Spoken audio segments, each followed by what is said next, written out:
In this video on One Point Linear Perspective, I'm going to be showing you how to do benches and chairs, and I'm going to do that with a table and without a table. So the very first thing you always want to do is make sure you line up your ruler with the edge of your paper.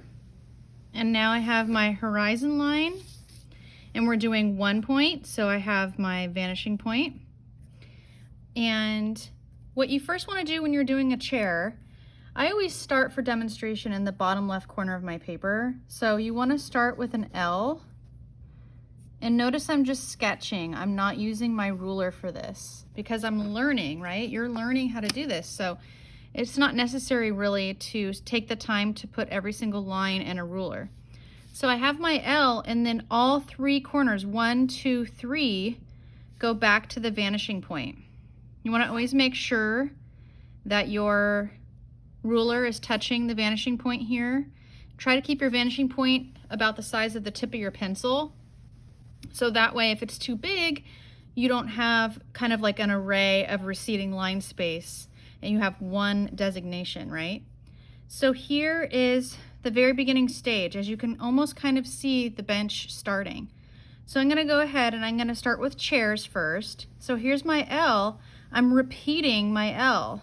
Vertical, horizontal, okay? And literally that's it for building the chair. For the legs of the chair, okay, I'm going to go right here in the foreground, which is the bottom of the paper, the closest area to us, okay, where the objects appear to be the closest. I want to decide how long does this leg need to be. I don't want to just make it up, okay, because it might look too long compared to the legs that are in the foreground. So I'm going to draw this leg, take the bottom of it, go back to the vanishing point, and then I take the corner here and I go straight up and down vertical, and that's how I know accurately how long that leg should be, okay? So there is a chair. It's kind of a wider chair, so this can technically be a bench. If I want to turn it into 2 chairs, okay, I would take my lines again, vertical, vertical, because I'm creating a gap in between the chairs. Horizontal, horizontal, okay? And then I'm going to get rid of the space in between.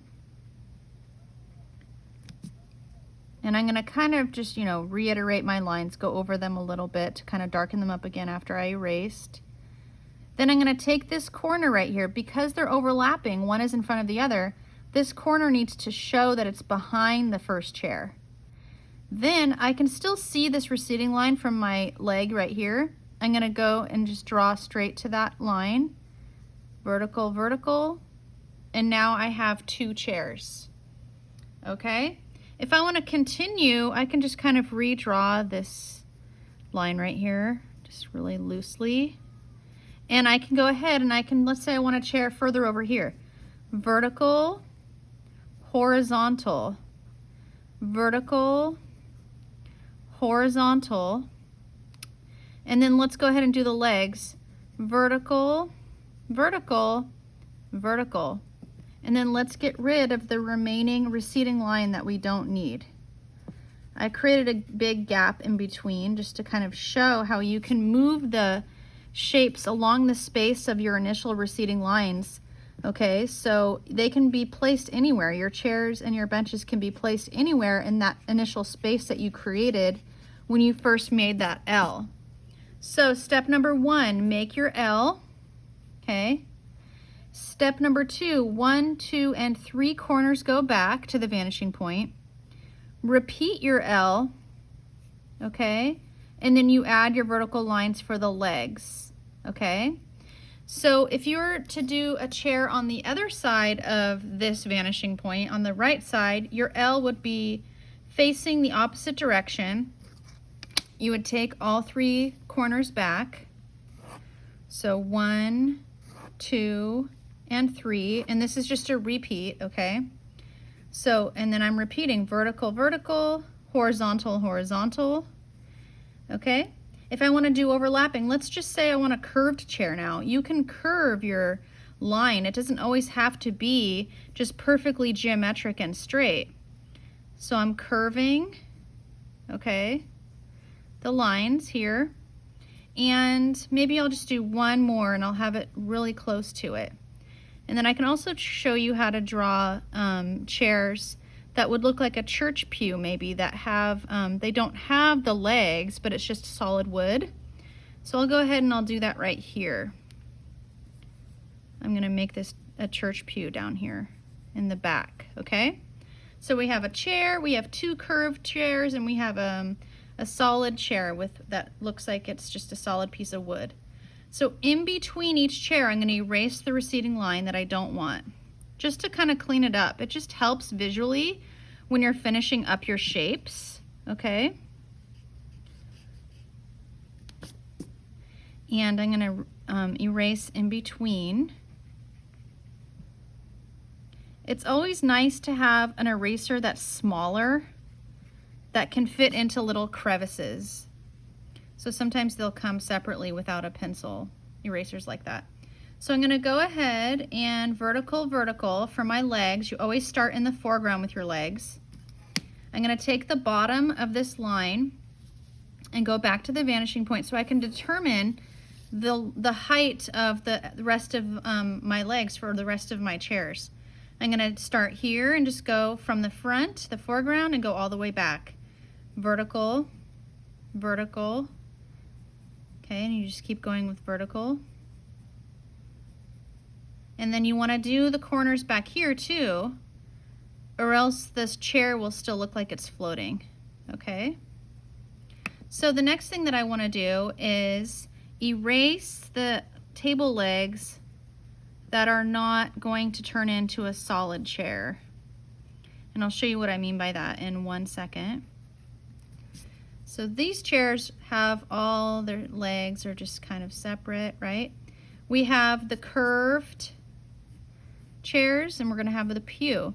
With this curved space here, and something you can also do with your chairs that have more of a geometric style, you can go like this and kind of curve and make the back of the chair and the foreground of the chair, the front of it, where people sit, right? See how I'm kind of making it almost look like it has a cushion?